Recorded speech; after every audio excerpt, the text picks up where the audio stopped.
대한민국 이슈의 중심 국민 라디오 라디오 뉴스K.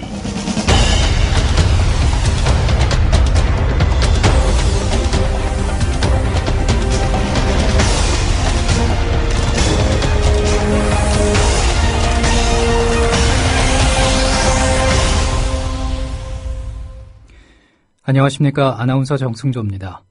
새누리당은 정청래 새정치민주연합 의원이 추락한 정찰 무인기가 북한 것이 아닐 가능성이 대단히 높다는 의혹 제기에 대해서 한 목소리로 비난 공세를 퍼부었습니다. 황우여 새누리당 대표는 최고위원회의에서 과거 천안함 사건을 비롯한 국가안보 관련 사건이 있을 때마다 야권이 앞장서서 이른바 음모론을 제기한 것을 우리 모두가 기억할 것이라고 비난했습니다. 심재철 최고위원도 정청래 의원은 도대체 어느 나라 사람인가라며 국방부가 무인정찰기를 조작했다는 말인가, 정 의원의 정체성이 의심된다고 가세했습니다. 이와 관련해 SBS 라디오와 인터뷰를 한 하태경 의원의 말을 들어보시겠습니다. 비용이라든지 날짜, 1년 번호 이런 건 북한 것이라고 드러나게 해놓고 또 다른 부분은 또 일부러 북한 수행이라는 걸 모르게 하려고 위장하는 거라는 건데, 이 숨기려면 끝까지 숨기고 아니면 처음부터 끝까지 자기네 거라는 걸 드러나게 하는 게 일반적이지 않을까요? 그러니까 이제 우리 그렇잖아요. 누구나 완전 범죄를 꿈꾸지만 그 흔적이 남잖아요. 그러니까 이제 북한이 위장하려고 최대한 노력을 했지만 그럼에도 불구하고 이제 흔적이 남은 것들이 몇 가지가 있는 거죠. 그래서 사이버 테러 같은 경우도 북한이 자기가 안 했다는 걸 숨기려고 노력을 많이 하잖아요. 예. 여러 가지 단서가 남거든요. 예. 그래서 북한 것이라고 우리가 추론하는 거고, 천안함도 마찬가지고. 예. 그래서 어쨌든 북한이 완전 범죄를 하는 데는 실패했다고 볼 수 있는 완전 거죠. 범죄는 실패했다. 예. 근데 의원님, 이런 논란이 나오는 게 북한 소행이라는 결정적인 증거가 없기 때문이 아닌가 싶어요. 지금 정부도 결정적인 증거를 찾기 위해서 노력 중인데 이런 지적에 대해서 어떻게 보세요? 이야기를 예. 이제 방금 말씀하신 대로 북한 것이라는 정말 결정적 증거가 없다. 국방부도 똑같은 얘기를 했죠. 아직까지는 결정적 증거가 없지만 여러 가지 이 단서들로 볼 때 북한 것일 가능성이 많다 이렇게 추론한 건데, 여기에 대한 반박으로 아직까지 100% 확신할 수 없다 이 정도면 어느 정도 용인이 가능하지만 북한 것이 아니다라고 단정하는 거는 오바라는 거죠. 아, 예. 이 GPS 좌표 이게 또 결정적인 증거가 될 수 있다는데, 이 해독하는데 시간이 꽤 걸린다면서요? 그게 저도 전문가는 아니지만 예. 암호화돼 있기 때문에 최소 2주 내에서 3달 정도 걸린다고 하는데, 예. 그 부분이 처음부터 위장이 돼 있을 가능성도 있다고 보여지고요. 그래서 처음부터 그게 드러난 모든 진실이 밝혀질 것이다라고 쓰는 것도 예단할 수 있다고 저는 생각을 합니다. 이 GPS 좌표도 처음부터 위장이 될 수도 있고. 이런 가운데 김진태 새누리당 의원이 정청래 의원을 향해서 내 조국으로 가라고 원색적인 색깔 공세를 폈습니다. 아울러 동아일보도 사설을 통해 근거가 없는 공세라며 정 의원을 비난했습니다. 한편 정 의원은 지난 금요일 파주 백령도 등지에서 발견된 추락 무인기에 북한에서 날아온 무인기가 아닐 가능성이 대단히 높다고 주장을 했습니다. 들어보시겠습니다. 우리 유길재 장관께서는 북한 학자이기 때문에 잘 아실 겁니다. 이 서체가 북한 서체입니까? 남한 서체입니까? 북에서 보통 쓰는 서체는 아닌 것 같아요. 아니죠. 예, 아래 한글입니다. 아래 한글. 근데 북한의 무인기라고 주장하는데, 북한 무인기에 왜 아래 한글 서체가 붙어 있습니까? 글쎄요, 그걸 가지고서 이렇게, 북한 거냐 아니냐, 이걸 따지기는 좀 어렵다고. NSC 참여한 적 있죠? 북한, 이 무인기가 떨어졌다고 해서. 예. 예. 근데, 기억 날짜가 아니라 날짜다. 그렇기 때문에 북한 거라고 주장했는데, 이 서체를 보세요. 아래 한글 서체예요. 북한은 보통 광명, 납작체 이런 거 쓰죠? 그렇죠? 이 코미디입니다. 그리고요, 북한 무기 같은 경우 보면 보통 연호를 사용하죠. 주체 몇 년. 이건 그것도 없어요. 그리고 S3, 31109, 003 이렇게 찍혀 있는데 북한은 이거 전혀 사용하지 않습니다. 북한 무기에. 보통 주체, 은하, 그래서 한글을 먼저 시작하죠. 영어로 S 이렇게 시작하는 경우가 없어요. 북한에서 날라온 무인기가 아닐 가능성이 대단히 높다는 거죠. 조선일보에서 얼마나 코미디 같은 것을 발표했냐면요. 청와대를 사진을 찍었답니다. 이 북한 무인기가. 그러면서 고도 300m에서 찍었다고 그러면서 청와대 지붕까지 다 보여요. 그런데요. 청와대 뒤에 있는 북악산 높이가 342m예요. 300m로 날아가서 북악산 342m를 어떻게 찍어요?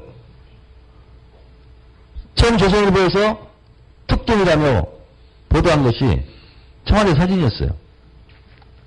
근데 고도 300m 비행하면서 찍었다는 거예요. 근데 342m 북악산 정상은 어떻게 찍었다는 거죠? 이런 여러 가지 의혹이 있습니다. 저는 북한에서 보낸 무인기가 아닐 가능성이 대단히 높다. 그리고 더 웃긴 거는요. 북한 무인기라면 270km를 날아와야 된다고 그럽니다. 왕복.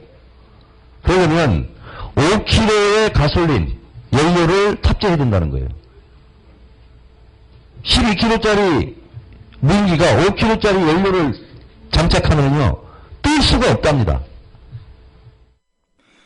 새누리당 최경환 원내대표는 임을 위한 행진곡의 5.18 기념곡 지정 여부에 대해서 이것만 빼내서 기념곡으로 지정하는 것은 또 다른 논란을 일으킬 수 있어 형평성을 감안해 어렵다고 부정적 의사를 밝혔습니다. 최 원내대표는 오늘 오전 국회에서 열린 상임위원회 여당 간사단 회의에서 5.18 행사 때 임을 위한 행진곡을 합창하는 것은 무방하나 현재 애국가나 광복절, 3.1전 등 5대 국경일 노래도 기념곡으로 지정돼 있지 않은 상황이라고 말했습니다. 이에 대해서 강기정 새정치연합 의원은 이 노래를 이념 논쟁으로 오도하고 있다며 비난을 했습니다. 강 의원의 말을 들어보시겠습니다.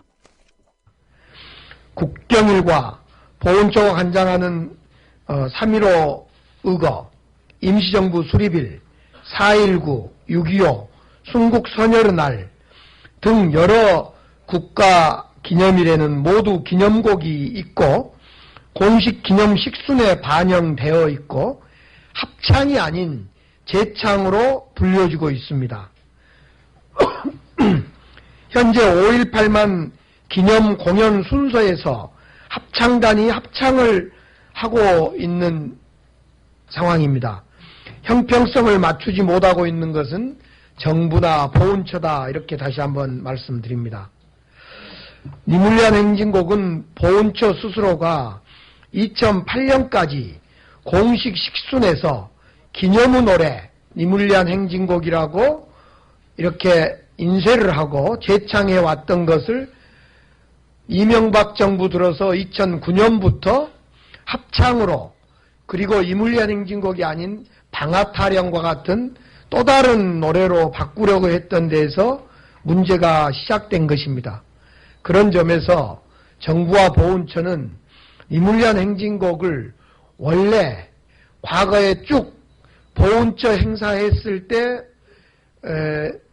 기념 노래 가로 열고 님을 위한 행진곡 가로 닫고 재창 이런 순서로 정부가 하겠다라고 하면 끝날 문제라는 것을 다시 한번 말씀드립니다.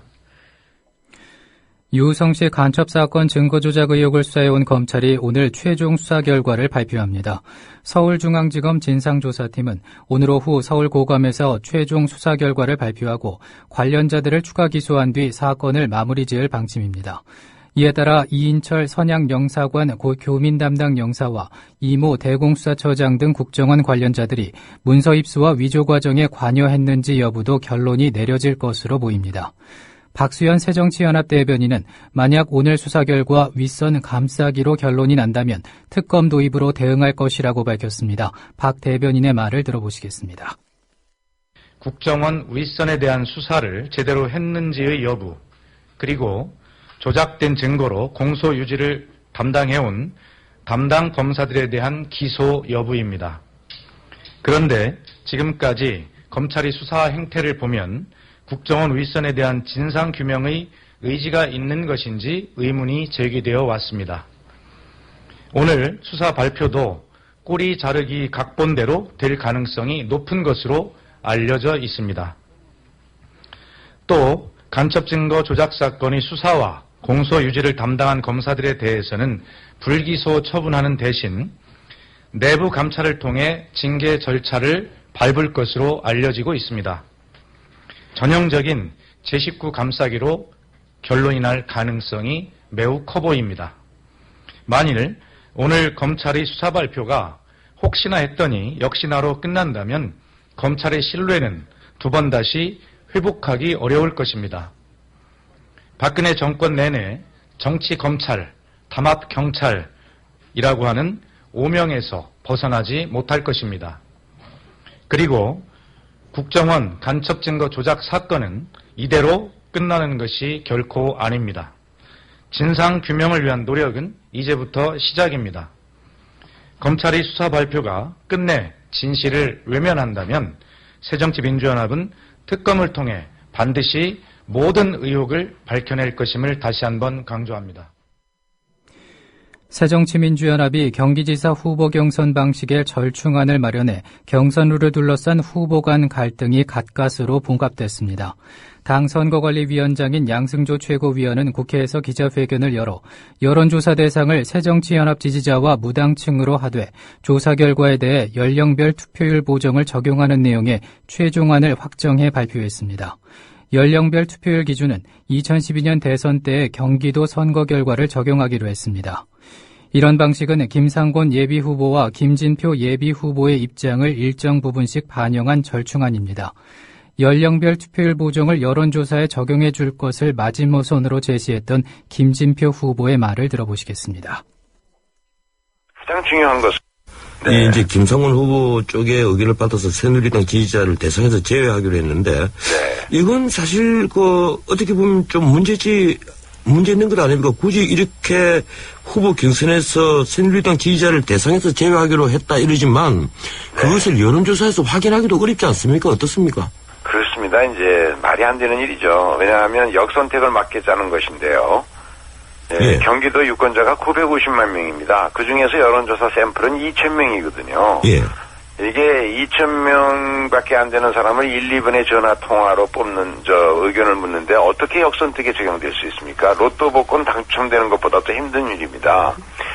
그리고 역선택을 한다면 지금까지 계속해서 최근 열흘 동안 제가 여론조사 1등인데 역선택을 한다면은 저를 선택하겠습니까? 선택하는 사람이? 예.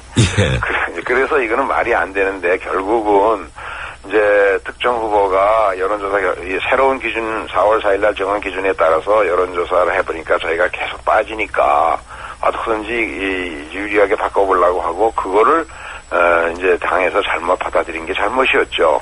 하지만 또 바꾸고 했을 때 이를 당의 신뢰를 생각해서 제가 대안을 따로 냈고 그것을 이제 이 연령별 투표율로 보정하는 쪽으로 받아들여졌으니까요. 예. 네만 이게 가장 중요한 것은 여론조사를 하는 목적은 본선 경쟁력이 있는 후보를 어떻게 가려내느냐 하는 거거든요. 예. 삼성전자가 반도체 사업장의 백혈병 산업재해 논란에 대해서 조만간 경영진의 공식 입장을 내겠다고 밝혔습니다. 삼성전자 김준식 부사장은 오늘 반도체 사업장에서 근무하다 산업재해 의심 질환으로 투병 중이거나 사망한 직원 가족과 정의당 심상정 의원 측으로부터 지난 11일 보상안과 관련된 제안서를 접수했다고 밝혔습니다. 이어 삼성전자는 이 제안에 대해 진지하게 검토하고 있으며 이른 시일 내에 경영진이 공식 입장을 밝힐 것이라고 덧붙였습니다. 서울의 지금 기온은 19.3도, 습도는 43%입니다. 이상으로 라디오 뉴스 K를 마칩니다. 지금까지 아나운서 정승조였습니다. 국민 라디오